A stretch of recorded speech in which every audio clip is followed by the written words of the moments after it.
जय श्री श्याम। आज की कहानी है माता लक्ष्मी और रानी धोबन। एक गांव में एक धोबन थी। उसका नाम रानी धोबन था। उसके 2 बेटे और 2 बहू थी। रानी धोबन के पति की मृत्यु हो चुकी थी। रानी धोबन का नियम था कि वह हर गुरुवार और अमावस्या को कपड़ा धोने नहीं जाती थी। दूसरा नियम उसका ये भी था कि वह हर घर में बहुत साफ सफाई रखती थी। उसका घर हमेशा चमकता रहता था। रानी धोबन ने कभी घर में जाला नहीं आने दिया। रोज़ शाम होने से पहले वह पूरे घर में झाड़ू लगाती और मुख्य दरवाजे पर झाड़ू लगाती हुई कहती, दरिद्रता दरिद्रता घर से जाओ और सुख समृद्धि घर में आओ। उसके पड़ोसी भी कहते कि सफाई हो तो रानी धोबन जैसी। रानी धोबन के घर किसी चीज़ की कोई कमी नहीं थी। बेटे बहू भी रानी धोबन के साथ कपड़े धोने का काम करने लगे। लेकिन अब रानी धोबन की उम्र हो चुकी थी, इसलिए उसने कपड़े धोने का काम अपने बच्चों को सौंप दिया। अब वह घर पर रहती थी, पर पूरे घर की साफ सफाई की जिम्मेदारी अपने ऊपर ही ले रखी थी। एक बार रानी धोबन बीमार पड़ गई थी और उसने खाट पकड़ ली थी। अब उससे घर की साफ सफाई ना होती और दोनों बहुएं साफ सफाई पर बिल्कुल ध्यान नहीं देती। उधर रानी धोबन बिस्तर पर पड़ी पड़ी घर की हालत पर दुखी हो रही थी। एक दिन उसने अपने बेटों से कहा कि तुम बहुओं को कहो कि वे घर की साफ सफाई पर ध्यान दें, रोज़ सुबह और शाम की झाड़ू लगाए, नहीं तो हमारे घर में दरिद्रता पसर जाएगी, घर में दरिद्रता का वास हो जाएगा। लेकिन दोनों बेटों ने एक कान से सुना और दूसरे कान से निकाल दिया। रानी धोबन बिस्तर पर पड़ी पड़ी बड़बड़ाती रहती और कहती, हे माँ लक्ष्मी, मैंने पूरी उम्र घर की साफ सफाई रखी, उससे आप मेरे घर में विराजमान रही, लेकिन अब मेरी बहू मेरा कान नहीं मानती। आप मेरा घर छोड़कर कभी मत जाना, मेरे घर में दरिद्रता मत आने देना।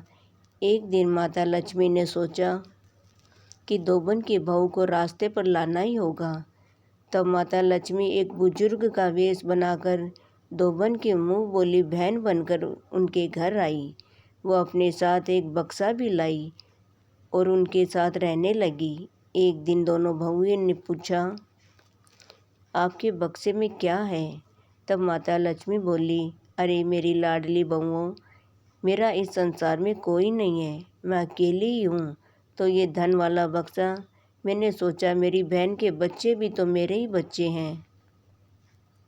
मैं ये धन तुम दोनों में से एक को दूंगी, जो घर का सारा काम अच्छे से करेगी और अपनी सास और मेरा काम मानेगी। मैं उसी को ये धन वाला बक्सा दे दूंगी। ये सुन धोबन की दोनों बहुएं बहुत खुश हुई। दोनों बहुएं अपनी सास और उनकी मुँह बोली बहन की खूब सेवा करने लगी और उन दोनों का कहना मानने लगी। रोज़ दोनों ब्रह्म मुहूर्त में उठती, पूरा घर का झाड़ू लगाती और नहाती धोती चौका बनाती, फिर घाट पर कपड़े धोने जाती और शाम को झाड़ू लगाती। कब 1 महीना निकल गया पता ही नहीं चला। फिर एक दिन शाम के समय दोनों बहुओं ने सास और सास की मुँह बोली बहन की खूब हंस हंस कर बातें करने की आवाज़ सुनी। दोनों बहुओं ने सोचा कि दोनों क्या बातें कर रही है, सुबह उठकर पूछूंगी। अगले दिन हमेशा की तरह बहुओं ने अपने घर की साफ सफाई की और काम ख़त्म कर जब सास और उनकी मुँह बोली बहन को चाय देने गई तो सास सो रही थी, पर उसकी बहन कहीं भी दिखाई नहीं दी। तब उन्होंने सास को जगाया और पूछा कि मौसी जी कहाँ हैं? तभी बड़े बेटे ने मौसी के बक्से में खोल कर देखा तो उसमें माता लक्ष्मी की बहुत सुंदर पीतल की प्रतिमा पड़ी थी।